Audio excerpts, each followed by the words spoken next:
أعوذ بالله من الشيطان الرجيم. بسم الله الرحمن الرحيم. واعلموا أنما غنمتم من شيء فأن لله خمسه وللرسول وذي القربى واليتامى والمساكين وابن السبيل إن كنتم آمنتم بالله وما أنزلنا على عبدنا يوم الفرقان يوم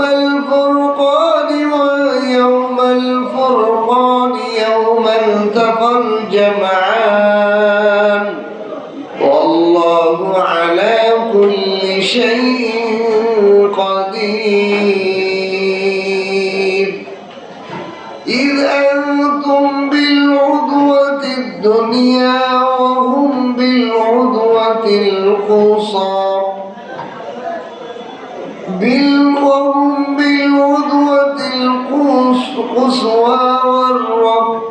والركب أسفل منكم ولو تواعدتم لاختلفتم في الميعاد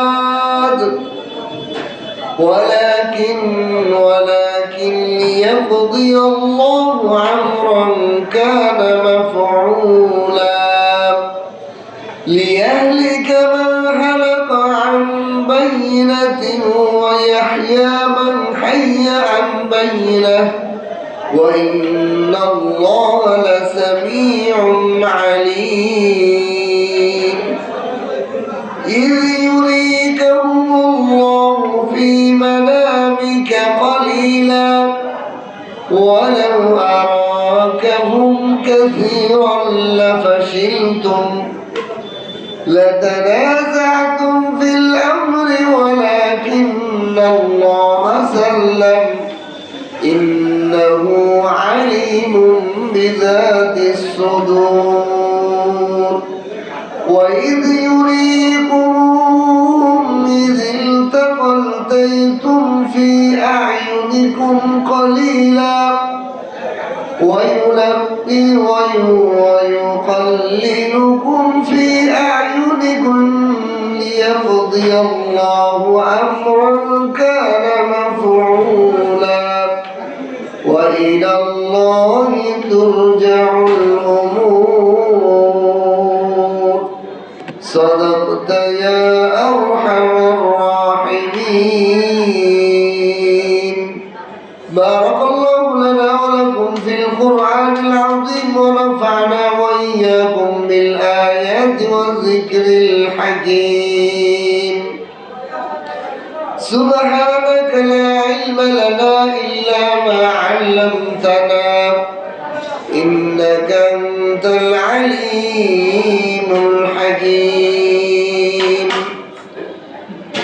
ربي زدني علما رب اشرح لي صدري ويسر لي أمري واحلل عقدة من لساني يفقهوا قولي. আল্লাহ তাআলার লাখ কোটি শুকর ও সুজুদ মহান রব্বুল আলামিন দয়া করে মায়া করে এই ঠান্ডার মধ্যে আল্লাহর কালাম কোরআনে পাকের তাফসীর করা এবং শোনা আমলের নিয়তে আমাদেরকে নগণ্য কিছু বান্দাকে আল্লাহ তাআলা কবুল করছেন। এই জন্য কালিমাতু শুকর আদায় করি আলহামদুলিল্লাহ। আমাদের আল্লাহ পাকের শুকর গত সপ্তাহে 9 পারা শুরু থেকে 9 পারা আল্লাহ তাআলা কমপ্লিট করার তৌফিক দান করেছেন। তাফসীর করে বলেন আলহামদুলিল্লাহ। আজকে থেকে 10ম পারা শুরু। তা আল্লাহ পাকের দয়া না হলে সম্ভব না। তাতেও প্রায় 8-9 বছর পার। 9 পারা শেষ হলো, 8 10ম পারা শুরু আজকে থেকে। আজকে আমি সূরা আনফালের 41 নম্বর আয়াত থেকে 44 নম্বর আয়াত, 4খানা আয়াত আমি তেলাওয়াত করছি। এই আয়াতের মধ্যে আল্লাহ তাআলা সূরার যে নাম আনফাল, এই আনফালের বিধিবিধানের, আনফালের বিধান হুকুম এই 4খানা আয়াতের মধ্যে আল্লাহ ব্যক্ত করেছেন। আল্লাহ যেন আমাকে তৌফিক দান করেন যে আমি ওটা বুঝে আপনাদেরকে বুঝাইতে পারি, আপনারাও বুঝে এর থেকে শিক্ষা নিয়ে আমল করতে পারেন। বলেন আমিন। প্রথম আয়াতে আল্লাহ তাআলা বলেন, ওয়ালামু আন্নামা গনিমতুম মিন শাইইন فأن لله خمسه وللرسول ولذي القربى واليتامى والمساكين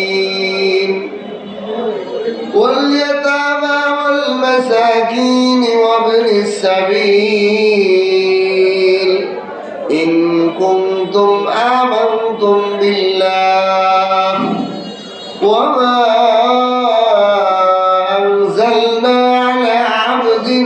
يوم الفرقان ويوم التقى الجمعان والله على كل شيء قدير واعلموا তোমরা জানো, আপনারা জানেন।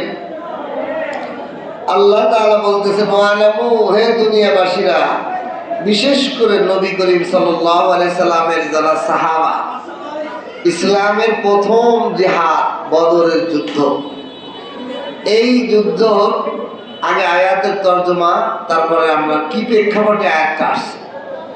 আয়াতে আল্লাহ বলেন, হে নবীর সাহাবাগণ, ওয়ালামু, তোমরা জানিয়ে রাখো, আন্নামা, নিঃসন্দেহে, গনিমতুম মিন শাইইন, যুদ্ধ থেকে তোমরা গনিমতের মাল যা পেয়েছো, ফাআন্না লিল্লাহ, এগুলো সব আল্লাহর জন্য, খুমুসাহু, তার 5 ভাগের 1 ভাগ আল্লাহ, ওয়ালির রাসূল, এই 5 ভাগের 1 ভাগ রাসূলের জন্য, ওয়ালিদিল কুরবা, রাসূলের নিকট আত্মীয় স্বজনদের জন্য, ওয়াল ইয়াতামা, এতিমদের জন্য, ওয়াল মাসাকিন, মিসকিনদের জন্য, ওয়াবনিস সাবিল, মুসাফিরদের জন্য এই অংশ পাবে। গনিমতের মাল যুদ্ধ করতে যে তোমরা শত্রু পক্ষের থেকে যে বন্দুক, রাইফেল, খাদ্য, শস্য, পোশাক আদি যা তোমরা পেলে, এই গনিমতের মাল, এটার 5 ভাগের 1 ভাগ আল্লাহ, রসুল, রসুলের নিকটতম আত্মীয়, এতিম, মিসকিন আর মুসাফিরদের দিবা। কয় ভাগের 1 ভাগ? 5 ভাগের 1 ভাগ। আল্লাহ হুকুম বলে করে দিলেন তর্জমা, ইন কুনতুম আমানতুম বিল্লাহ, যদি তোমরা আল্লাহর প্রতি বিশ্বাস স্থাপন করে থাকো, আল্লাহর প্রতি যদি ঈমান এনে থাকো, তাহলে যুদ্ধলব্ধ সম্পদ থেকে 5 ভাগের 1 ভাগ এই 5 শ্রেণীতে দিবা। আল্লাহ, রসুল, রসুলের আত্মীয় স্বজন, এতিম, মিসকিন আর মুসাফির। ওমা আনজালনা আলা আবদিনা ইয়াওমাল ফুরকান ইয়াওমাল তাকাল জামআন, এবং যদি তোমরা ঈমান এনে থাকো কোন বিষয়ে, মা আনজালনা আলা আবদিনা, আমার বান্দা মুহাম্মদ সাল্লাল্লাহু আলাইহি ওয়াসাল্লামের উপর যা আমি নাজিল করেছিলাম, ইয়াউমাল ফুরকান, যেই দিন মীমাংসার দিন, ওই যুদ্ধে কে জয় করবে, কে বিজয় হবে, ওই দিন আমি মুহাম্মদের সাহায্যে যে ফেরেশতা নাজিল করেছিলাম, সেটার প্রতি যদি তোমরা বিশ্বাস স্থাপন করে থাকো, ওয়াইয়াউমাল তাকাল জামআন, 2 দল যখন একত্রিত হয়েছিল, বিজয় কার হবে একটা ভয়ের আতঙ্কে ছিল। 2 দলের মুলাকাতের দিনের ব্যাপারে যদি তোমরা ঈমান এনে থাকো, তাহলে তোমরা আল্লাহ এবং রসুল এবং এতিম, মিসকিন এদেরকে যুদ্ধলব্ধ গনিমত থেকে 5 ভাগের 1 ভাগ দিই। আয়াতের তর্জমা, আল্লাহু আলা কুল্লি শাইইন কাদির, আর নিঃসন্দেহে আল্লাহ সমস্ত বিষয়ের উপর ক্ষমতাবান। এই কথা কেন বলে দিলেন? আল্লাহ বন্টন নীতিমালা করে দিল, এটা যদি তোমরা উল্টো পাল্টা করো, ক্ষমতা কার? তোমার গাড়মার কাটতে পারবে আল্লাহ। আল্লাহর আইন যদি না মানো, যত জায়গায় আল্লাহ তাআলা বিভিন্ন আইন বর্ণনা করেন, ওর পরে বলেন আল্লাহু আলা কুল্লি শাইইন কাদির। আল্লাহ বলেন প্রতিটা বস্তুর উপর ক্ষমতাবান। তুমি যে মাল নিয়ে বড়াই করবে, ওই মাল দিয়ে আল্লাহ তোমাকে ধ্বংস করবে। যে অর্থ দিয়ে তুমি আল্লাহ দ্রোহী করবা, ওই অর্থ দিয়ে আল্লাহ তোমাকে ধ্বংস করবে। যেই ক্ষমতা দিয়ে তুমি আল্লাহ দ্রোহী করবা, ওই ক্ষমতার দৌড়ে আপনি পুরো দেশ ছেড়ে পালাবা। ঠিক কিনা? এই জন্য আল্লাহ তাআলা বলেন সমস্ত জিনিসের উপর আমার কুদরত, ক্ষমতা। তুমি যে জিনিস মনে করতেছ একটা বাঁশ, এ আবার কি? ওই বাঁশের পর আল্লাহর ক্ষমতা চলে। বলেন সুবহানাল্লাহ। পানির উপর আল্লাহর ক্ষমতা চলে, আগুনের উপর আল্লাহর ক্ষমতা চলে, বাতাসের উপর আল্লাহর ক্ষমতা চলে। আল্লাহ বলে সমস্ত জিনিসের উপর আমার কুদরত। সুতরাং তুমি কোন জিনিস পাইয়া আমার নাফরমানি করিও না। আমি যা আইন করলাম এটা মানো। এখন আসেন, এই হুকুমটা কখন বলছে? বদরের যুদ্ধ। বদরের যুদ্ধটা ইসলামের প্রথম যুদ্ধ। কেন যুদ্ধ ইসলামে শুরু হলো এটা বুঝতে হবে না? আমাদের সমাজে বর্তমান পৃথিবীতে ইসলাম ধর্মের যে জিহাদ আর যুদ্ধ আছে, এটাকে তারা টেরোরিস্ট, সন্ত্রাসবাদী, জঙ্গি এগুলো বলে সারা পৃথিবীর বিধর্মীদেরকে, ইহুদি খ্রিস্টানরা ইসলামের সৌন্দর্য থেকে বিমুখ করে রাখে। কারণ ইসলাম মানে হলো সন্ত্রাস, ইসলাম মানে জিহাদ, ইসলাম মানে গলা কাটা, ইসলাম মানে ধ্বংস, এগুলো রক্তপাত, এগুলো ইসলাম, এই ধর্ম ভালো না। কিন্তু ইসলামের কেন যুদ্ধ আসে? রাসূলুল্লাহ সাল্লাল্লাহু আলাইহি সাল্লাম 13 বছর মক্কার জিন্দেগি। এই 13 বছর জিন্দেগিতে এই কাফের মুশরিকরা যে জুলুম অত্যাচার করছে, রাসূল সাল্লাল্লাহু আলাইহি সাল্লাম কোনো প্রতিবাদ করে, কোনো প্রতিবাদ নেই। রাসূলের উপর, সাহাবাদের উপর নির্যাতন, কি নির্যাতন! পৃথিবীর ইতিহাসে এমন নির্যাতন আর পাওয়া যায় না।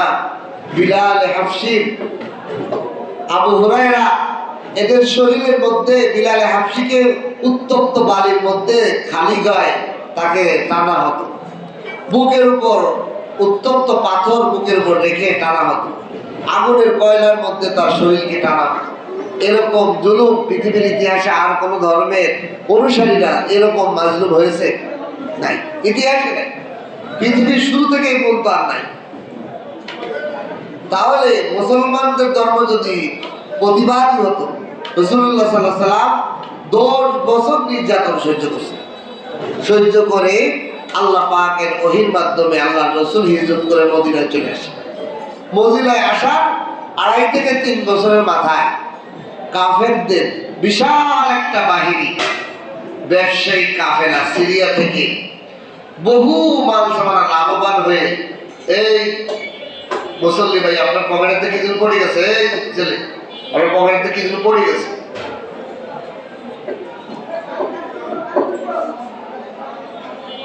এই জন্য মুসলমানদের কাফেররা যখন মদিনায়, মক্কায় মুসলমানরা হিজরত করে সব মদিনায় চলে আসছে, তখন কাফেররা এক ধরনের নিশ্চিন্ত হয়েছে, মুসলমানরা আমাদের দেশ থেকে গেছে, আমাদের দেশের মানুষ আর বিভ্রান্ত হবে না। কিন্তু ওদের মধ্যে যারা গোড়া পতনের ইসলাম বিদ্বেষী কাফেরদের কিছু আছে না, গোড়ামি, এরা কয় না মুসলমানরা মদিনায় গেছে আমাদের হবে না, মুসলমানদের সমূলে ধ্বংস করে দিতে হবে, মদিনায় শক্তিশালী হইয়া আমাদের উপর হামলা করতে পারে, আমাদেরকে আবার ইসলামে তাদের বাড়িঘর দখল করতে পারে, আমাদের বাড়িঘর দখল করতে পারে মুসলমানরা মদিনাতে শক্তিশালী হয়ে। এই জন্য মুসলমানদের মূল উৎপাদন করে দিতে, এই জন্য তারা সিরিয়া থেকে যে ব্যবসায়ী কাফেলা আসতেছিল, এই আবু সুফিয়ানের নেতৃত্বে বিশাল ব্যবসার কাফেলা, এবং এটা খুব লাভবান ব্যবসা। কাফেলাটা অনেকে ইনভেস্ট করছে এখানে, মাল সম্পদ।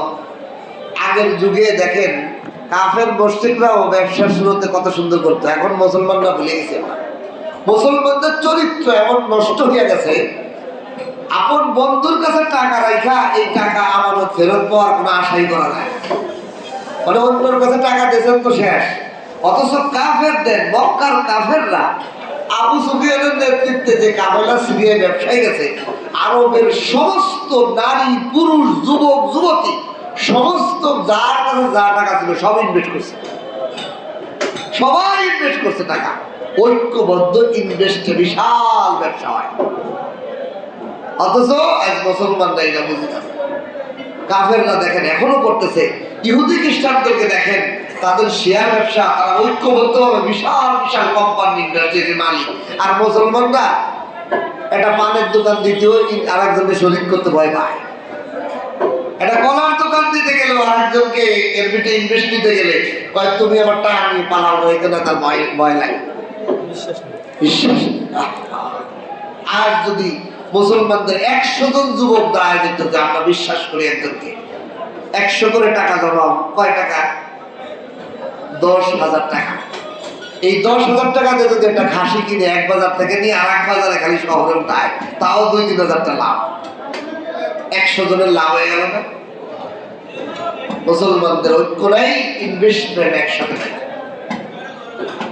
আবু সুফিয়ানের এই কাফেলায় মক্কার সমস্ত নারী পুরুষ সর্ব ধরনের মানুষ, ছোট মধ্যবিত্ত ধনী সবাই ইনভেস্ট করছে। টাকা দিয়ে যাও, সিরিয়া থেকে মাল কেনো, আবার বিক্রি করো, আবার লাভও করো, লাভের পার্সেন্ট হিসেবে সবাই।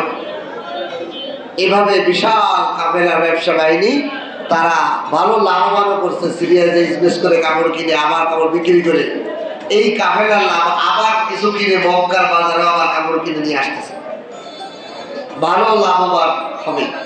এবং এইটা ব্যয় করে মুসলমানদেরকে মদিনা থেকে সমূলে ধ্বংস করে দেওয়ার একটা পরিকল্পনাও তাদের আছে। রাসূলুল্লাহ সাল্লাল্লাহু আলাইহি সাল্লামের কাছে এই সংবাদ পৌঁছায় যে আবু সুফিয়ানের নেতৃত্বে সিরিয়া থেকে মক্কায় যে ব্যবসায়ী কাফেলা যাইতেছে। আরে আরে দ্বন্দ্ব না রে, মুসলমানের ভাতৃত্ব নাই, ভাই ভাই ঝগড়া, টাক করেন না, তাক বোঝান, ছোট মানুষ আপন ভাইয়ে ভাইয়ে বাড়াবাড়ি হলে আর এক বাইরে কি। মুসলমান আজকে মহব্বত নাই, ভালোবাসা নেই, বুঝতেছ? মুসলমানদের ধ্বংস কেন আমাদের আছে? 90% মুসলমানের দেশে নাস্তিক মুক্তাদের সরকার হয় আমাদের দেশে, আফসোস না, নারী হয় সরকার, বেটা মানুষ নাই এই দেশে। আল্লাহ আমাদের দেশকে নারী মুক্ত করছে, বলেন আলহামদুলিল্লাহ। একজন ভাগিয়ে গেছে, একজন মরে গেছে মাটির তলে, এখন যাই আসুক আল্লাহ পুরুষ নেতৃত্ব একদম আগাইছে। আর এরপরে আগামী সরকার কোরআনের সরকার হবে ইনশাআল্লাহ। আল্লাহ তাআলা কবুল করুন, আমিন। আগামী সরকার পুরুষ এবং কোরআনের আইন বাস্তবায়ন করেন, আলেমরা সরকারি সরকার হবে, ঠিক কিনা? ইনশাআল্লাহ। তো ব্যবসায়ী কাফেলা যখন রাসূলুল্লাহ সাল্লাল্লাহু আলাইহি ওয়াসাল্লাম গোয়েন্দার মাধ্যমে জানতে পারলেন, এইটা ইনভেস্ট করে তারা মুসলমানদের সকলে ধ্বংস করে দেওয়ার জন্য অস্ত্র শস্ত্র সবকিছু কিনবে, তাহলে মুসলমান বসে থাকলে হবে?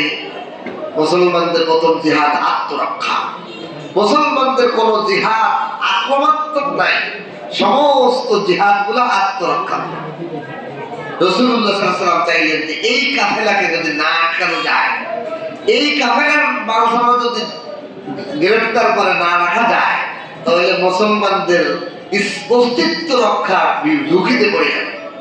তাহলে এই ক্ষেত্রে আত্মরক্ষামূলক আগ্রসর হতে হবে। এই জন্য রাসূলুল্লাহ সাল্লাল্লাহু আলাইহি ওয়াসাল্লাম মুসলমানদের যুবকদের একটা কাফেলা, 313 জনের একজন বদরের এই কাফেলা নিয়ে এই আবু সুফিয়ানের বাহিনীকে হামলা করার জন্য, তাদের মাল সামানা জব্দ করার জন্য আক্রমণ করে অগ্রসর। এদিক দিয়ে আবু সুফিয়ানও তার গোয়েন্দা বাহিনী জেনে গেল মুহাম্মদ সাল্লাল্লাহু আলাইহি ওয়াসাল্লাম তার বাহিনী নিয়ে আমাদের কাফেলায় আক্রমণ করতেছে, আমরা তো এই মাল আটকে গেলে সর্বনাশ হয়ে যাবে। আবু সুফিয়ানও গোয়েন্দা পাঠিয়েছে মক্কায়, যাও মক্কায় যে সংবাদ জানাও যে আমাদের কাফেলার উপর আক্রমণ করছে, তোমাদের নারী পুরুষ যুবক যুবতী সবার ইনভেস্টমেন্টে হামলা, এই জন্য তোমরা সবাই তৈরি হও, এই কাফেলাকে, এই ব্যবসায়ী মালামালকে রক্ষা করতে হবে। কারণ এর একার মাল না, সবার মাল। আপনার একার মালে যদি আঘাত আসে, আপনি একা দৌড় দিবেন তার 3টের সময়। আর যদি পুরো গ্রামবাসীর মাল হয় পুরা গ্রামবাসী মাল রক্ষার জন্য দৌড়ে দিল। এই হলো মজা। ইসলামে এরকম দরকার যে আমরা মুসলমানরা আমাদের যা যা পুঁজি আছে সবাই একত্রিত হয়ে সুন্দরভাবে একটা বড় ইনভেস্ট করলে বড় লাভবান, সবাই ধনী হয়। আর আজকে আমাদের সমাজে এমন আছে, মুসলমানের একজনের কাছে 5 লাখ আছে, একজনের 2 লাখ আছে, একজনের 50,000 আছে, একজনের 10,000 টাকা আছে। বয়ে কোনো ইনভেস্টমেন্ট নাই, এই জন্য কোনো উদ্যোক্তা হইতেছে না। কাফের গোষ্ঠীটা উদ্যোক্তা, মুসলমানরা চাকরি, গোলামি আর এই ছাড়া কিছু বোঝে না। চাকরি গোলামির মধ্যে মুসলমানরা চাই 5 লাখ টাকা একটা ঘুষ দিলে চাকরি দেবো, এই আবার ঘুষ কিনবো। 5 লাখ টাকা হইলে বিদেশে যাবো, ওই বিদেশের কাফের মোশরিকদের গোলামি করলে তারপর বাড়িতে এসে ঘর দিয়ে আমি শেষ। মুসলমানদের পঙ্গ করে দিচ্ছে ইহুদি খ্রিস্টানরা। অথচ সে যদি 5 লাখ টাকা ভালো মতো ইনভেস্ট করে আরো 10 জন প্রবাসীকে নিয়ে, যে তুই বিদেশে যাওয়ার দরকার নাই, 100 জন 5 লাখ দে, তাহলে কত হবে? 5 কোটি টাকা হয়ে যাবে। ওই 100 জনের ফ্যাক্টরি চালাইলে ওই ফ্যাক্টরি আর কোনো কর্মচারী লাগবে না, নিজের ফ্যাক্টরিটা নিজে খা। এক একজনের বেতন হবে 1 লাখ টাকা, এই দেশে বসে কামানো যাবে, ঠিক কিনা? কিন্তু দেখেন এইগুলো কোনো চিন্তাই কেউ করে না। হিংসা বিদ্বেষ এই শুরু হয়ে যাবে পদ দিয়ে, না কে ম্যানেজার হবে, কে মালিক হবে, এই নিয়ে বাড়াবে। এই যুবক মক্কার কাফেরদের যুবকরাও শতনম্ব হয়ে গেল, 1000-এর মতো যুবক তৈরি হয়ে গেল। এই কাফেলাকে রক্ষা করতে হবে আমাদের নিজেদের মা। তারা বের হয়ে আসলো আবু জাহেলের নেতৃত্বে, এবং এই কাফেলাকে রক্ষা করার জন্য মক্কা থেকে তারা এই মদিনার এই কাছাকাছি সিরিয়া থেকে আসবে না, এই পথ মধ্যে তারা এক একজন নেতা 10টা করে উট জমিতে যুবক রেখা হয়েছে। বিশাল মাল সামানের কাফেলা নিয়ে আসছে। ব্যবসায়ী কাফেলা রক্ষা করার জন্য যা দরকার, বড় বড় ইনভেস্টমেন্ট আলাদা করে আমরা তোকে খাওয়াবো, যুবকরা চল। তারাও আসলো। এদিক দিয়ে আবু সুফিয়ান সে নিম্নভূমি দিয়ে চলে গেল, পাশ কেটে সাগরের পাড়ে দিয়ে। রসুলের কাফেলা পাইল না তাদের। রসুলের কাফেলা এই মক্কার কাফেলারা মুখোমুখি হয়ে গেল বদরের প্রান্তে। এই বদরের প্রান্তে মুখোমুখি হওয়ার পর আল্লাহ রসুল সাল্লাল্লাহু আলাইহি ওয়াসাল্লাম এখন পিছিয়ে হইতেও যা যাচ্ছে না, এদের সামনে হয়ে গেছে। আবার মদিনার দিকে ফিরেও যেতে পারতেছে না, কারণ এরা হামলা করে গেল। আবার এরাও আইসে ফিরে যেতে পারতেছে না, মুহাম্মদ সাল্লাল্লাহু আলাইহি ওয়াসাল্লামের বাইরের সামনে এসে গেছে। আল্লাহ তাআলা কয় এই দুই দলই যদি চুক্তিবদ্ধ যুদ্ধ হইতো কেউই করতো না। আল্লাহ কোরআন আয়াতেও দিয়েছে। আল্লাহ আমি মুসলমানদেরকে প্রমাণ দিতে চাই যে আল্লাহর পক্ষে যারা, তারা অল্প হইলেও জিতবে, এটার প্রমাণ দেওয়ার জন্য আমি যুদ্ধ ঘটাইছি। আমি ঘটাইছি, তোমরা ঘটাবে। আর এখন গনিমতের মাল নিয়ে কাড়াকাড়ি। তো এখন এই যুদ্ধ যখন শুরু হলো, মুসলমানরা 313 জন, কাফেররা 1000 যুবক বাহিনী, অস্ত্র শস্ত্র। কাফেরদের চোখে মুসলমানদেরকে নগণ্য দেখাইলেন আল্লাহ। আবার যাতে কাফেররা অল্প দেখে আক্রমণ করে, এই জন্য আল্লাহ কাফেরদের চোখে অল্প দেখাইছে প্রথমে 2000 আগে। আর মুসলমানদের চোখেও কাফেরদের বাহিনী কম দেখাইছে। কাফের মুসলমানরা কইরাও তলব, এদের লাখ। যেই লাগে গেছে তখন কাফেররা মুসলমানদের ফেরেশতাদের দল আসার কারণে দেখতেছে মুসলমানদের বাহিনী আমাদের থেকে বড়, ওদের দিলের মধ্যে আতঙ্ক। মুসলমানদের 2-3টা উট খালি পায়, অস্ত্র নাই, 2-3-12টার মধ্যে তরবারি, অল্প কয়টা 313 জনের কাছে তরবারিও নাই। লাঠি টাঠি নিয়ে এই 1000 অস্ত্র বাহিনীর সাথে যুদ্ধ দল শুরু করছে। আল্লাহ তাআলা ফেরেশতা দিয়ে ওই কাফেরদেরকে কচু কাটা কইরা এদেরকে পরাজিত করে আর বলাইছে। আবু জাহেলের মতো বড় বড় কাফেরের গলদান কাটা গেছে এই জোয়ানে। 70 জনের মতো মক্কার কুরাইশের বড় বড় নেতা এখানে শহীদ জাহান্নামে পৌঁছে গেছে। মুসলমানরা বিজয়। কাফেররা যে উট, খাবার, খাদ্য, শস্য, আসবাবপত্র নিয়েছিল, ওদের অস্ত্র বস্ত্র সব মুসলমানরা গনিমত হিসেবে পাইছে। পাওয়ার পর এখন লাগছে কাড়াকাড়ি, কয় আমরা নেব, আমরা নেব, আমরা নেব, এই নিয়ে লাগছে মারামারি। তখন আল্লাহ তাআলা এই আয়াত বলতেছেন, ওয়ালামু আন্নামা গানিমতুম মিন শাই। হে সাহাবা একরাম শোনো, গনিমতের মাল যাই তোমরা পেয়েছো, শাই ঘোড়া তরবারি খাদ্য শস্য যত বস্তু আছে সব বস্তু থেকে তোমরা গনিমতের মাল যা পেয়েছো ফাআন্না লিল্লাহি খুমুসাহু এসবের 5 ভাগের 1 ভাগ আল্লাহ। এখানে আমার একটা বিষয় বোঝা দরকার, আমরা যে মালের মালিকত্ব দাবি করি, দেখেন কোন জিনিস আমরা বানাইছি, বানানোওয়ালা কে? চোখ বানাইছে আল্লাহ, হাত বানাইছে আল্লাহ, অথচ আমরা কই আমার চোখ, আমার হাত, আমার মুখ, আমার জামা, আমার টেবিল, আমার এই খেলনা, আমার এই বাড়ি, আমার এই গাড়ি, এই মালিকত্ব দাবি করি না?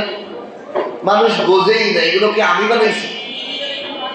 এই জন্য মালিকত্ব বুঝতে হবে, মালিকত্ব কার মানে? যিনি যেই জিনিস বানাইছেন তিনি তো এই জিনিসের মালিক। তাহলে সারা দুনিয়ার সব জিনিসের মালিক হলো আল্লাহ। কিন্তু আল্লাহ তাআলা যদি তার আইন অনুযায়ী কাউকে কোনো জিনিসের মালিকত্ব দেন, এই এক তরিকা ছাড়া আর কোনো তরিকা নাই মানুষ ওই জিনিসের মালিকত্ব দাবি করবে। তা আল্লাহ তাআলা বলেন, এই যুদ্ধ বাঁধাইলাম আমি, জয় করাইলাম আমি, সব কিছু করাইলাম আমি, মাল নিয়ে দৌড়দৌড়ি করো তাই সব মাল আমার। এই জন্য আল্লাহ আগে ফাআন্না লিল্লাহ, সমস্ত আল্লাহ। আগে আল্লাহ বলছে, আল্লাহর মানো। যদি কোনো বান্দা বুঝতে পারে, বিশ্বাস করতে পারে যে এই সব কিছু আল্লাহ, তাহলে আল্লাহর আইন মানাটা তার জন্য সহজ হবে। এই জন্য আল্লাহ তাআলা আগে আল্লাহর নাম উল্লেখ করছে, অথচ আল্লাহ তো কিছুই দেয় না। আল্লাহকে যুদ্ধের কিছু দেয়? আল্লাহ কয় আমার জন্য কুরবানি করো, কুরবানির গোশত তোমরা আল্লাহর এক টুকরো খাওয়াই না, সব নিজেরা খাই পেট ভরে খাই, অথচ আল্লাহর কিছুই দেয় না। আল্লাহ কি বুঝায় যে আমাকে দিয়া মানে আমি যেভাবে বলি ওইভাবে খাও, এটাই আমাকে দেওয়া। সুবহানাল্লাহ। আমাকে দেওয়া মানে আমি যে আইন বানাইছি যে কারে কতটুকু দিতে হবে ওইটা ঠিক মতো দিলেই আমাকে দেওয়া। সুবহানাল্লাহ। এই জন্য আল্লাহ বলেন ফাআন্না লিল্লাহ, গনিমতের সমস্ত মান হলো আল্লাহ। খুমুসাহু, এরপর আল্লাহ বলেন তার 5 ভাগের 1 ভাগ ওয়ালির রাসূল ওয়ালিযিল কুরবা ওয়াল ইয়াতামা ওয়াল মাসাকিন ওয়া ইবনাস সাবিল।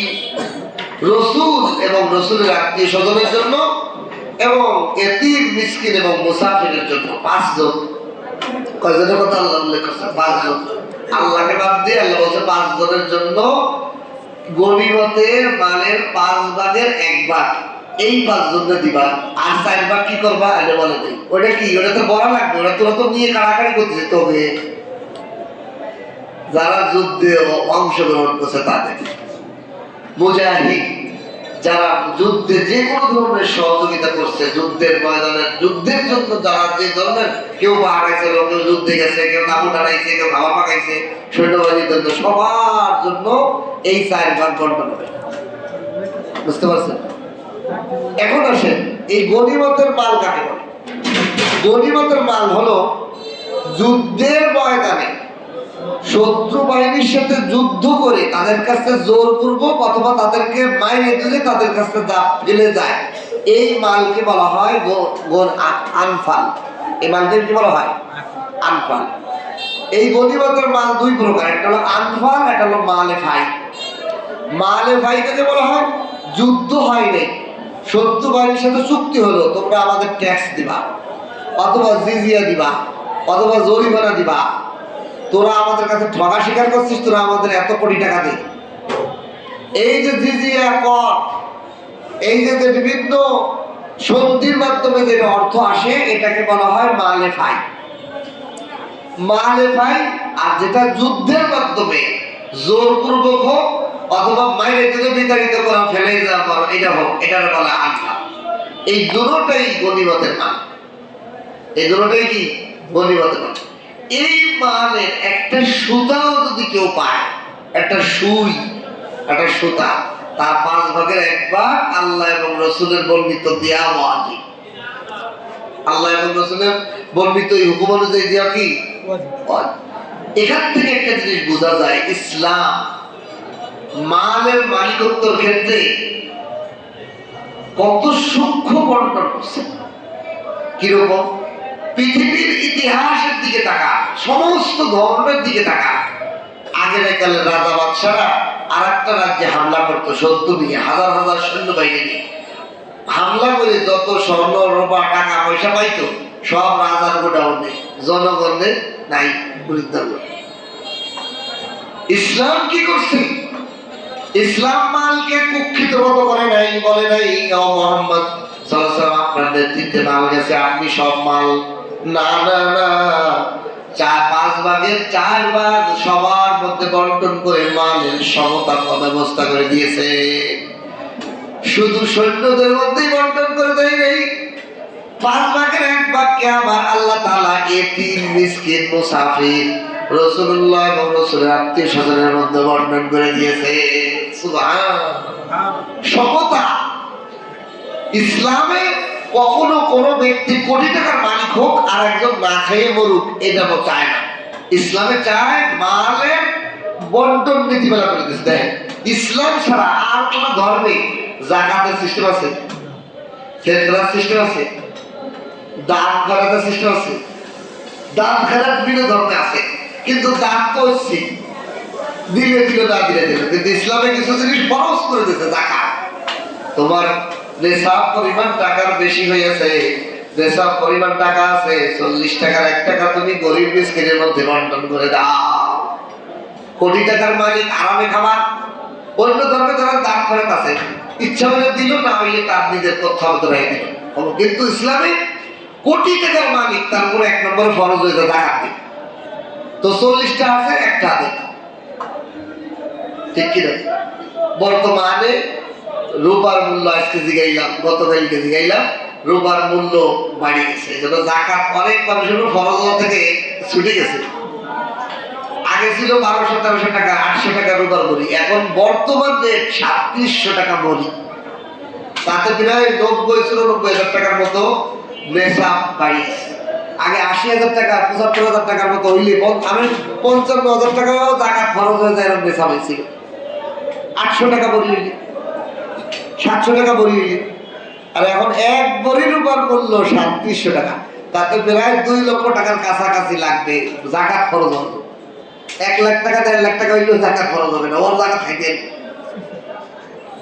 এখন আল্লাহ তাআলা এই সমতার বর্ণন করছেন, ফিতরা ওয়াজিব করে দিয়েছেন, যাকাত ওয়াজিব করে দিয়েছেন, দান খতরা মান্য বিভিন্ন জিনিস ইসলামে দিয়ে দিয়েছে, যাতে তোমার আশেপাশে অসীম গরিব মিসকিন এরা যেন তোমার সম্পদ থেকে পায়। এবং এটা হক, এটা আমার দয়া না। আমরা তো ফকিরকে 1 টাকা দেই বলে বলি দয়া করতেছি, না না না। আজকে তো মাসালা মনে রাখবেন, যদি আপনি মনে করেন যে ফকিরকে 1 টাকা দিয়ে গেছেন মনে হয় আমি দয়া করতেছি, না, এটা আপনার উপর দায়িত্ব, ফরজ।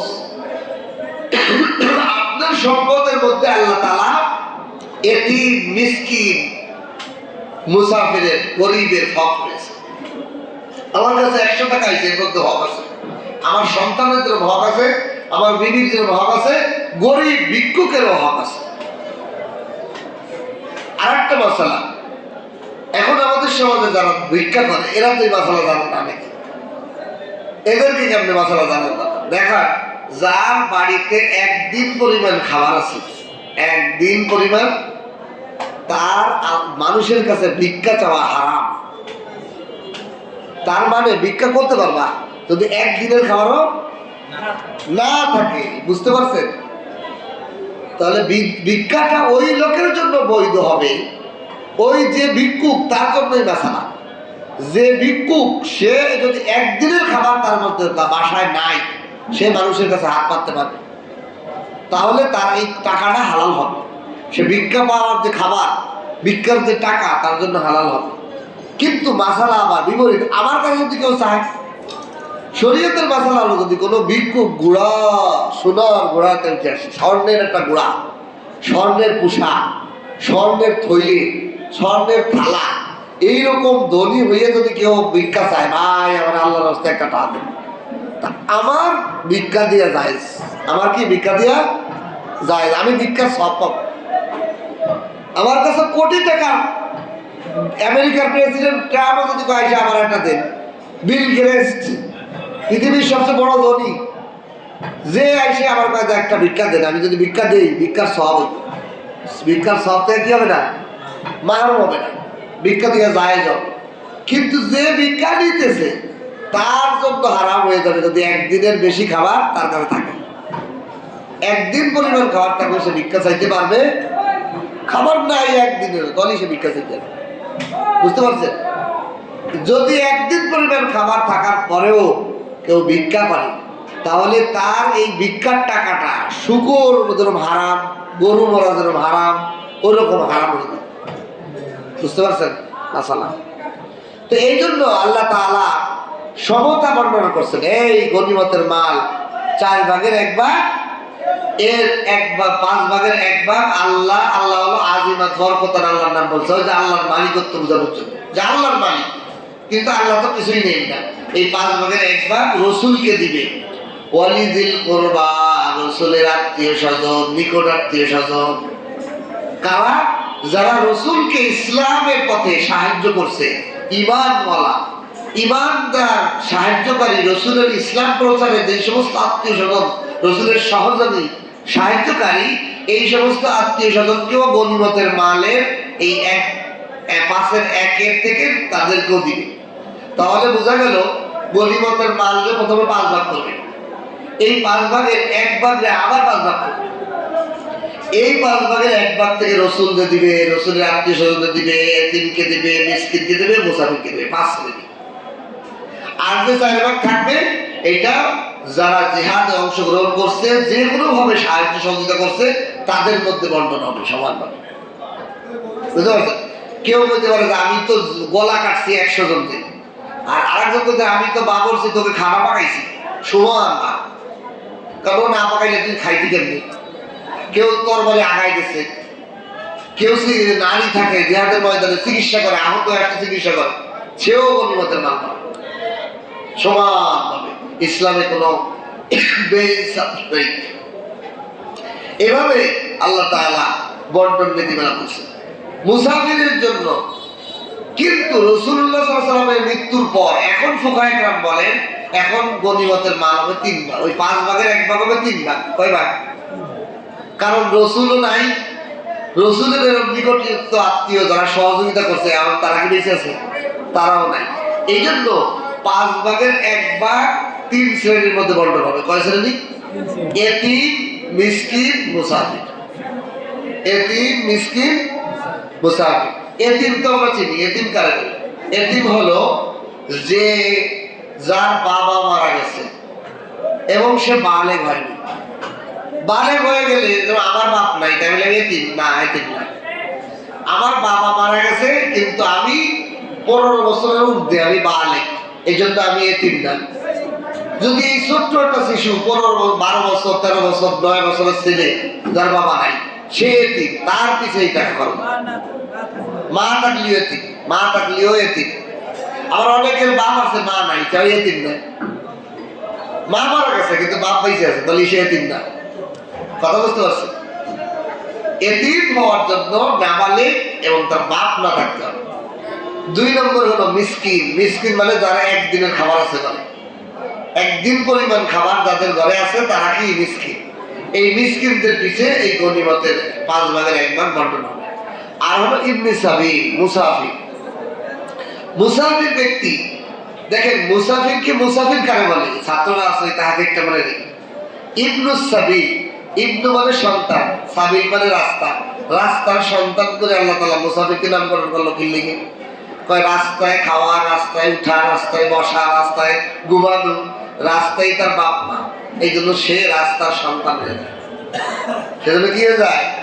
সে রাস্তার সন্তান। এই জন্য আরবি ভাষায় তাকে বলা হয়, মুসাফিরকে বলা হয় ইবনুস সাবিল, রাস্তার পোলা, রাস্তার ছেলে। রাস্তার ছেলে কেমনে হইল? সে খায়ও রাস্তায়, যেরকম একটা বাচ্চা কি করে তার বাপ মার সাথে খায়, বাপ মার সাথে শোয়, বাপ মার সাথে ঘুমায়, বাপ মার সাথে খেলা করে, বাপ মার সাথে সব কিছু করে না। এই মুসাফিরের তো বাপ মার সাথে দেয় না, সে কি রাস্তায় খাওয়া, রাস্তায় ঘুমানো, রাস্তায় চলা, রাস্তায় সব কিছু। এই জন্য একে রাস্তার পোলা বলা হয়েছে, সন্তান বলা হয়েছে। তাই মুসাফির সে রাস্তার মধ্যে থাকার অবস্থায় তার কোটি টাকা থাকলেও, তার বাড়িতে যদি কোটি টাকাও থাকে, তারপরেও তাকে এই গনিমতের মাল, যাকাতের টাকা তার খাওয়া যায়, তার খাওয়া কি জায়েজ আছে, মুসাফিরকে দিতে পারবে। আল্লাহ তাআলা বলেন এই যে সমস্ত গনিমতের মাল না, সব মাল তো আমার। তা এখন ইন কুনতুম আমানতুম বিল্লাহ, যদি তোমরা আল্লাহর প্রতি ঈমান এনে থাকো, আল্লাহকে যদি বিশ্বাস করে থাকো, আল্লাহকে যদি খালেক মানো, আল্লাহকে যদি সব মালের মালিক মানে করো, আল্লাহ এই যুদ্ধে জয় দেওয়া, যুদ্ধে পরাজয় দেওয়া সব কিছু আল্লাহর হাতে, এই বিশ্বাস যদি তোমাদের থাকে। ওয়া আনজালনা আলা আবদিনা ইয়াওমাল ফুরকান, এবং আল্লাহ তার বান্দার উপর যে নাযিল করেছিলেন ফয়সালার দিন, মীমাংসার দিন, মুসলমান এবং কাফেরদের মীমাংসার দিন। ইসলাম কি জমিন থেকে মিটে যাবে কি যাবে না, এই বদরের বান্দার ছিল সেই দিন। এই দিনের ফয়সালার দিন আল্লাহ যা ফেরেশতা নাযিল করেছিল, নাযিল করিয়া আল্লাহ তাআলা ঈমানদারদেরকে দেখিয়েছেন চোখের আঙ্গুল দিয়ে, ইসলামের সংখ্যা দিয়ে বিজয় নয়, আল্লাহর সাহায্যে বিজয় হয়।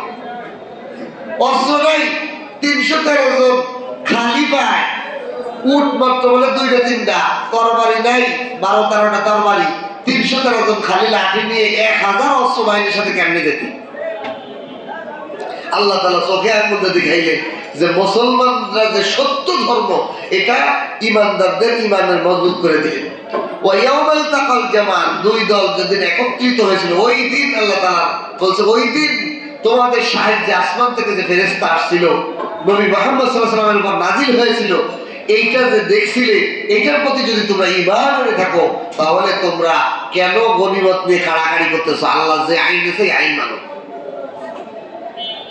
ওয়াল্লাহু আলা কুল্লি শাইইন কাদির, আল্লাহ তাআলা প্রতিটা বস্তুর উপর কুদরতওয়ালা। গনিমতের মাল নিয়ে কাড়াকাড়ি করতেছো, যেই মাল নিবা ওই মাল দিয়ে আল্লাহ তোমার ক্ষতি করতে পারে। সব যেমন সব মালের উপর তোমার ক্ষমতা।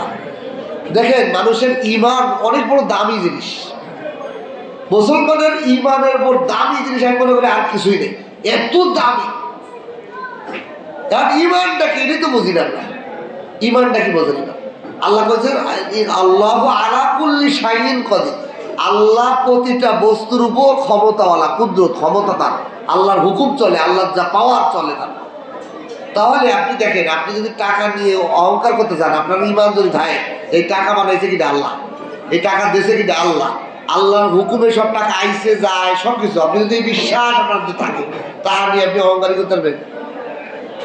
কোটিটার মালিক আগুন ধরে গেছে একটা ব্যাগের কাঠিতে, সব ফতুর রাস্তার বই হয়ে যাচ্ছে না? এই যে গাজীপুরে কোনাবাড়িতে বিভিন্ন গুডাউন করতেছে, এক একটা গুডাউনে 1 কোটি 2 কোটি 5 কোটি টাকার মাল থাকে। এক রাতে ফকির রাস্তার ফকির হয়ে যায়, সেকেন্ড লাগে। তাহলে কিসের টাকা? আপনার তাহলে ঈমান মানে কি? আপনি ঈমান মানে হলো যে আমার এই ধন সম্পদ, আমি আইছিলাম খালি হাতে, এই তুমি ল্যাংটা হয়েছে, একটা কাপড়ও ছিল না আমার কাছে।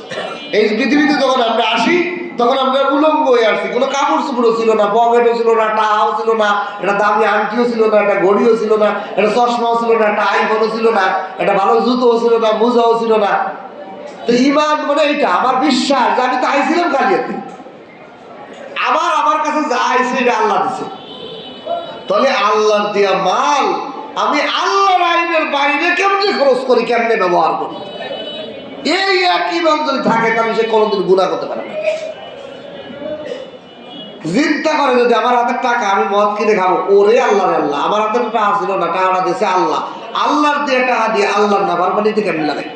এই যে একটুক যদি কারো জেহেনে আসে, সে কেমনে গুনাহ করে? কারণ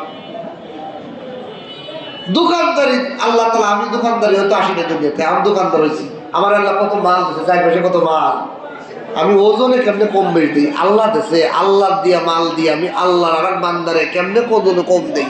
এই ঈমান যদি কারো থাকে, সে কোনোদিন ওজনে কম দিতে পারে? দেখেন, ঈমান নাই। এইভাবে যদি আমরা খুঁচাই, তা আমাদের ঈমান নাই। ওইটাই আল্লাহ স্মরণ করে দিচ্ছে, আল্লাহু আলা কুল্লি শাইইন কাদির। ও বান্দা, তুমি টাকা দিয়ে বড়াই করতেছো, টাকা হাতে পাইয়া আমি মালিকের কথা ভুলে গেছো, আমার মালিকের ঈমান বিশ্বাস ভুলে গেছো। দোকানদারি পাইয়া, দোকানের মাল পাইয়া তুমি খালি দোকান দেখতেছো, দোকানটা দিলো কিনা তোমারে? তুমি যে ল্যাংটা হয়ে আইলে, তোমার এত মাল দিল কিনা, তোমার এত প্রোডাক্ট আসলো কোথার থেকে, ওইটা তুমি ভুলে গেছো। ওই দোকান দিয়েই তোমার এমন কষ্ট ফেলাবো, তুমি কাঁদতে কাঁদতে চোখের পানি ফেলাবা। যেই মালের প্রতি তুমি যদি বেশি মহব্বত দিবা, ওই মাল দিয়েই তোমার কষ্ট দেবো। আমি আমার এই কথাটা জেনে এমন তফসিল করতেছে, বোঝা করছে, আমি পৃথিবীর থেকে আমার চারিদিকে আত্মীয় স্বজন, মহব্বতের মানুষ, মুসল্লি, অনেকের কারগুজারি আমি দেখি, যে যে এই জিনিসটারে যত ভালোবাসে, আল্লাহ ওই জিনিসটারে দিয়ে তারা কাটায়। আপনি দেখেন, আপনারা খেয়াল করে দেন, যেই লোকটা আল্লাহরে বাদ দিয়ে যেই মাল, যেই ব্যবসা, যেই চাকরি, যেই জিনিস নিয়ে পারাপারি, মানে আল্লাহর সাথে না, সে ওই নিয়ে ব্যস্ত আছে, দোকানদারি নিয়ে ব্যস্ত আছে, ব্যবসা নিয়ে ব্যস্ত আছে, ঘর নিয়ে ব্যস্ত আছে, গাড়ি নিয়ে ব্যস্ত আছে, বাড়ি নিয়ে ব্যস্ত আছে, ওই বাড়ি দিয়ে আল্লাহ তার চোখের পানি ফেলায়, কাঁদতে কাঁদতে হয়রান, এমন টেনশন, এমন টেনশন। আল্লাহ বুঝাই, বান্দা আমারে মহব্বত কর, আমারে ভালোবাস, তুই অন্যদিকে তাকাবি, আমার তো ক্ষমতা, আল্লাহ আল্লাহ আলা কুল্লি শাইইন কাদির, সব জিনিসের উপর আমার কন্ট্রোল, আমি ওইটা দিয়েই তোরে খাওয়াবো, মারবো। ফিরাউনকে আল্লাহ তাআলা নীল নদে চুবাইল কিনলে, কোরআনে কারীমের মধ্যে দেখেন, সব ঐতিহাসিক দেখেন, আল্লাহ তাআলা নমরুদরে মশা দিয়ে মারল কিনলে গিয়ে, আল্লাহ তাআলা ফিরাউনকে পানিতে চুবাই মারল কিনলে গিয়ে। তাফসীরের মধ্যে লেখে যে ফিরাউন আল্লাহর কাছ থেকে নীল নদের পানির পাওয়ার নিয়ে আইছিল, দোয়া করে, আল্লাহ আমার যত ইচ্ছা মাইরেন, আমারে খালি নীল নদের পানি আমার হুকুমে আসবে আর যাইবে, জনগণ যাতে বোঝে আমি আল্লাহ। নাউযুবিল্লাহ বলেন। এই জন্য ও আল্লাহর কাছে দোয়া পাশ করাইছিল, এবং ওর হুকুমে নীল নদের পানি আসতো, ওর হুকুমে নীল নদের পানি চলে যেত, জোয়ার ভাটা সব ওর হুকুমে। এই পাওয়ার দিয়েছে না আল্লাহ, কয় ওইটা দিয়ে তুই আমার নাফরমানি করছিস, ওইটা দিয়ে তুই ক্ষুধা হয়েছিস, ওইটা দিয়েই তোর না খালি জবানি খেয়ে মানবো। নমরুদ আল্লাহর সাথে বড়াই দেখাইছিল, আসমানে 3 বারে আল্লাহর শক্তি পাওয়া, আমি আগুন দিয়ে ইব্রাহিমকে পোড়াবো, আমার ক্ষমতা, আল্লাহর কাছে ক্ষমতা দেয়ছে। আল্লাহ কয় তোর সবচেয়ে দুর্বল জিনিস দিয়ে মার। এই জন্য আপনি আমি যত আল্লাহ প্রোডাক্ট, আল্লাহর জিনিস নিয়ে আমরা যখন ভাববো যে এটা দিয়ে আল্লাহর জিনিস, এই যে আমি আরো কয়টা উদাহরণ দিই, আপনি খালি একটু চিন্তা করবেন কোনোদিন তাকানোর আগে, যে আমি এই যে 2 চোখ দিয়ে তাকাইতেছি, 2 চোখের মধ্যে আল্লাহ 18,000 বাল্ব লাগাইছে, বলেন সুবহানাল্লাহ। এই বাল্বের কি কি রসদ দরকার, কি চার্জ দরকার, এটাকে আমি প্রতিদিন কারেন্টে চার্জ দিই? আমি তো খাদ্য ঢুকাই দিই, জাল, টক, মিষ্টি সব ঢুকাই, এর থেকে রিফাইন করি। আমার চোখের যে ভিটামিন পুষ্টি দরকার আল্লাহ ঢোকান, আল্লাহই বলে। তাহলে এই চোখটা চালাচ্ছে কি? আল্লাহ। বানাইছে কি? আল্লাহ। এর পরিচালনা করতেছে কি? আল্লাহ। আমার দেখার জিনিস দেখাইতেছে না, না দেখার জিনিস দেখাইতেছে না, সব কিছু করতেছেন আল্লাহ। আমি ওই চোখ দিয়ে আল্লাহর নাফরমানি কেমনে দিই? এইটুক চিন্তা করলেই তো হয়। আল্লাহ এটা গুনাহ থেকে বাঁচার জন্য, যে আল্লাহর জিনিস আল্লাহই পরিচালনা করতেছে, আল্লাহও দেখাচ্ছে।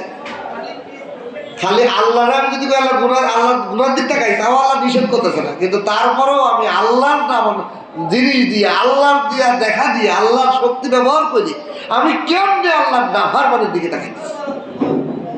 হ্যাঁ, এই জন্য আল্লাহ বলেন আল্লাহু আলা কুল্লি শাইইন কাদির।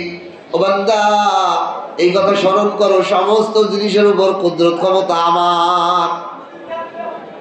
যে আগুন দিয়ে নমরুদ পোড়ায়, যে আগুন দিয়ে নমরুদ ইব্রাহিমকে পোড়াইতে চায়, ওই আগুন ইব্রাহিমের জন্য শান্তি বানাই দিতে পারি আমি। যেই মাছ, যেই পানি মানুষকে ডুবাই দেয়, ওই পানিকে আমি হযরত ইউনূস আলাইহিস সালামের জন্য নিরাপদ বানাই দিতে পারি। সব আমি পারি, আমি সব কিছু পারি, সব কুদরত আমার হাতে। তুমি আমার দিকে রুজু হও, আমার দিকে মনোযোগী হও, আমার প্রতি ইয়াকিন আর আমার প্রতি বিশ্বাস তুমি স্থাপন করো, সারা দুনিয়া তোমার গোলাম বানাই দিব। সুবহানাল্লাহ। এরপর আল্লাহ বলেন ওয়াইযা আনতুম বিল উদওয়াতিল দুনিয়া ওয়া হুম বিল উদওয়াতিল কুসওয়া ওয়ার রাকবু আসফালা মিনকুম। স্মরণ করুন যখন নিকটবর্তী প্রান্তরে, ও আনতুম তোমরা ছিলে নিকটবর্তী প্রান্তরে, মানে মদিনার রসুলের বাহিনী ছিল মদিনার নিকটবর্তী। উদওয়াতুন মানে প্রান্তর, দুনিয়া মানে নিকট। দুনিয়া শব্দের অর্থই হলো নিকটবর্তী। বিল উদওয়াতিদ দুনিয়া, তোমরা নবীর সাহাবারা ছিলে মদিনার নিকটবর্তী। ওহুম বিল উদওয়াতিল কুসওয়া, আর কাফেরদের আবু জাহেলের বাহিনী ছিল দূরবর্তী অঞ্চলে। ওয়ারাকুমু আসফালা মিনকুম, আর আবু সুফিয়ানের যে ব্যবসায়ী কাফেলা এটা ছিল নিচু অঞ্চলে। ওয়ালাউ তাআওয়াতুম লাখতালাফতুম ফিল মিআদ, আর যদি তোমরা অঙ্গীকারবদ্ধ হয়ে চুক্তিবদ্ধ হয়ে যদি তোমরা ময়দানের মধ্যে আসতে তাহলে ইখতিলাফ হয়ে যেত। অর্থাৎ তোমরা জিহাদের ময়দানে যদি বদরের প্রান্তরে কাফেররা যাইছে আর মুসলমানরা যাইছে, এই দুই দল যদি ওয়াদাবদ্ধ হয়ে কইতো যে অমুক দিন তবে যুদ্ধ, অমুক দিন যুদ্ধ, তাহলে তোমাদের মধ্যে ইখতিলাফ হয়ে যেত। তোমরা কইতো আজকে ঠান্ডা লাগছে আমরা যাবো না, ওরা আসুনকে আসুনকে, ওরা কইতো যে আমরা আজকে যাবো ওরা আসুনকে আসুনকে, এই হইতো, ইখতিলাফ হয়ে যেত, তোমরা করতে পারতে না। আমি আল্লাহ জিহাদটা ঘটাইছি, যুদ্ধটা ঘটাইছি ইসলামের হক প্রতিষ্ঠা করার জন্য। ওয়ালাকিন লিয়াকদিয়া আল্লাহু আমরা, কিন্তু আল্লাহ তাআলা বিষয়টা ফয়সালা করছেন। কানা মাফউলা, যা ঘটার ঘটাই দিয়েছেন আল্লাহ। আল্লাহই দুই বাহিনীকে উল্টো পাল্টা বোঝাইয়ে মদিনার বাহিনীও আগাই দিয়েছেন, কাফেরদের বাহিনী আগাই দিয়েছেন বদরের প্রান্তরে। আমরা জীবনও চুক্তিবদ্ধ হয়ে মানে সময় নিয়ে এই জিহাদ হইতো না। আল্লাহ এটা বুঝাচ্ছেন যে তোমরা গনিমতের মাল নিয়ে মারামারি করতেছো, এটা সব আমি করাইছি। এটা ক্রেডিট তো সব আমার, জিহাদটা ঘটাইলাম আমি, এখন মাল নিয়ে টানাটানি তোমরা গনিমতের মাল। লিয়াহলিকা মান হালাকা আন ইয়াবাইনাতিন, যারা যারা ধ্বংস হওয়ার ছিল তারা দলিল দেখে ধ্বংস হয়েছে। আবু জাহেল, উতবা সাইবা, মুসলমান যে হক, ইসলাম যে হক, এরা এই হক দেখে গলা কাটাই মরছে। 70 জন কাফেরদের লিডার মারা গেছে এই বদর যুদ্ধে। তাদেরকে আল্লাহ বলছেন লিয়াহলিকা মান হালাকা আন বাইয়িনাতিন, তারা দলিল দেখছে ইসলাম যে সত্য ধর্ম, অল্প সংখ্যক বড় বাহিনীকে ধ্বংস করে দিচ্ছে। আবু জাহেল নিজ চোখে ইসলামের সততা দিয়ে মরছে আর জাহান্নামে গেছে। ওয়াইয়াহইয়া মান হাইয়া আন বাইয়িনাতিন, আর যারা জীবিত হওয়ার ছিল তারা দলিল প্রমাণ দেহে জীবিত রয়েছে, ঈমান আনছে আরো যে ইসলাম তো সত্য ধর্ম। সত্য না হইলে এই ছোট্ট দল আমাদের 1000 অস্ত্র বাহিনীর সামনে কেমনে যেতে? তাহলে ইসলাম সত্য, এরা জীবিত হয়েছে, দলিল দেখে জীবিত হয়েছে, এবার ঈমান আনার জন্য তাদের সহজ হয়েছে। ওয়া ইন্নাল্লাহা লাসামিউন আলীম, আল্লাহ তাআলা বলেন নিশ্চয়ই আল্লাহ তাআলা অধিক শ্রবণ করনেওয়ালা, অধিক জাননেওয়ালা। আল্লাহ জানেন এবং শোনেন তোমরা কি কোয়াকাই করতেছো গনিমতের মাল নিয়ে। আল্লাহ সব শুনছেন আর আল্লাহ সব জানেন কিভাবে কি করতে হবে সব। এই জন্য ওয়াইয ইউরিকাহুমুল্লাহু ফি মানামিকা কলিলা, স্মরণ করো যখন আমি তোমাদেরকে দেখাইছিলাম। আল্লাহ তাআলা বলেন আমি তাদেরকে দেখিয়েছিলাম, হে নবী আপনাকে দেখাইছিলাম। ইউরিকা আপনাকে দেখিয়েছিলাম, হুম তাদেরকে, আল্লাহ আল্লাহ দেখেছিলেন। ফি মানামিকা তোমাদের আপনার স্বপ্নের মধ্যে, অর্থাৎ রাসূলুল্লাহ সাল্লাল্লাহু আলাইহি ওয়াসাল্লামকে স্বপ্নে দেখাইতেছেন যে হুম কলিল, কাফেররা অল্প। রাসূলুল্লাহ সাল্লাল্লাহু আলাইহি ওয়াসাল্লামকে স্বপ্নে দেখাইতেছেন আল্লাহ তাআলা যে কাফেররা সংখ্যায় অল্প। ওয়ালাউ আরাকাহুম কাসীরা, যদি আমি আপনাকে কাফেরদের বড় বাহিনী স্বপ্নে দেখাই দিতাম, লা হাসিলতুম, তাহলে আপনারা হতভম্ব হয়ে যেতেন, দিশেহারা হয়ে যেতেন। বড় বাহিনী দেখাইলে ভয়ে, কারণ বড় বাহিনীর সাথে আমার দল লড়াই করবে, আপনি হতভম্ব হয়ে যেতেন। ওয়ালা তানাযাতুম ফিল আমর, বিষয়টার ব্যাপারে আপনাদের মধ্যে ঝগড়া হইতো, আপনার সাহাবাদের মধ্যে আপনাদের মধ্যে ঝগড়া হয়ে যেত। এত বড় বাহিনী আপনার স্বপ্নে আমি দেখাই। ওয়ালাকিন্নাল্লাহ সাল্লামা, আল্লাহ সব নিরাপদ করে দিয়েছেন। আল্লাহ সংখ্যা কম দেখাইয়ে নিরাপদ করে দিয়েছেন। নবীকে স্বপ্নের মাধ্যমে দেখাইছে। কাফেররা তো দুর্বল, ছোট বাহিনী আছে, অসুবিধা কি লড়ে, কিন্তু আসলে যায় দেখা গেছে ওরা 1000 বাহিনী আর মুসলমান হলো 313 জন। ইন্নাহু আলিমুম বিযাতিস সুদূর, আল্লাহ তাআলা অন্তরের ভেদ, জাত, অন্তরের ভিতরের খবর সব জানে। আল্লাহ জানেন তো, কারণ আমি যদি বড় বাহিনী থেকে ভয় পেয়ে যাবো, ওই জন্য সব ভিতরে আমার জানেন বলে আল্লাহ তাআলা নবীকে স্বপ্নে দেখাইছে কাফেররা দুর্বল ছোট বাহিনী। ওয়াইজ ইউরিকুকুমুহুম, আর স্মরণ করুন যখন আপনাদেরকে দেখানো হলো যে কাফের বাহিনী ইযিল তাকালতাইতুম ফিল আয়ুনিকুম কলিলা, কাফেরদের যখন কাফেরদের সাথে মোলাকাত হয় তখন কাফেরদেরকে আপনার ছোট বাহিনী দেখেছেন আপনাদের চোখে। মুসলমানরা যখন কাফেরদের সাথে মোলাকাত করে তখন মুসলমানরা কাফেরদেরকে দেখলো দুর্বল ছোট বাহিনী। ওয়ায়ুকাল্লিলুকুম ফি আয়ুনিহিম, আর যখন কাফেররা মুসলমানদের সাথে মোলাকাত করলো তারাও দেখলো মুসলমানরা তাদের চোখে ছোট একটা দল। এখন দুই দলের কাছে দুই দল অপর দল যখন ছোট মনে হইল তখন কি হলো? যুদ্ধে লাগ, ওরা তো ছোট লাগ। এটাই আল্লাহ বলতেছে লিয়াকুজিয়াল্লাহু আমরান, আল্লাহ তাআলা ফয়সালা করে ফেললেন যুদ্ধ হবে, কানা মাফউলা, আর হয়ে গেল তাই। আল্লাহ তাআলা প্রত্যেক বাহিনীকে অপর বাহিনীর দৃষ্টিতে ছোট দেয়, আসলে তো ছোট না, আসলে বাস্তব হলো 1000 আর হলো 313। আল্লাহ তাআলা দুইজনদের চোখেই ছোট দেয়, কিন্তু যখন কাফেররা ছোট দেখে জিহাদে নেমে গেছে তখন দেখে মুসলমানরা তো অবনীত, কারণ ফেরেশতারা তাদের সাথে গলা কচু কাটা করতেছে। ওয়া ইলাল্লাহি তুরজাউল উমুর, আল্লাহ বলেন ওয়া ইলাল্লাহ, আল্লাহর দিকেই তোমাদের সমস্ত কাজের ফলাফল আল্লাহর দিকেই ফিরবে। তোমরা যাই করো না করো সব কর্মের ফলাফল কার থেকে নিতে হবে? আল্লাহর থেকে নিতে হবে, আল্লাহর দিকেই ফিরে যেতে হবে। তোমাদের নিজেদেরও ফিরে যেতে হবে, এই গনিমতের মাল সব সম্পদ সব কিছু সব আল্লাহর দিকেই ফিরে যাবে, আল্লাহর কাছেই ফিরে যাবে। সুতরাং এগুলো নিয়ে বাড়াবাড়ি করার দরকার নাই, এটা আল্লাহ ঘটাইছে, আল্লাহ যে ফয়সালা দেয় এটাই মানো। এই জন্য এখনো পর্যন্ত শরীয়তের বিধান হলো যুদ্ধে যদি যাই আমরা, যুদ্ধের ময়দানে, এই দেখেন আমাদের সমাজে মুসলমানরা এগুলো এই বিধিবিধান এই মাসাইলগুলো জানেই না।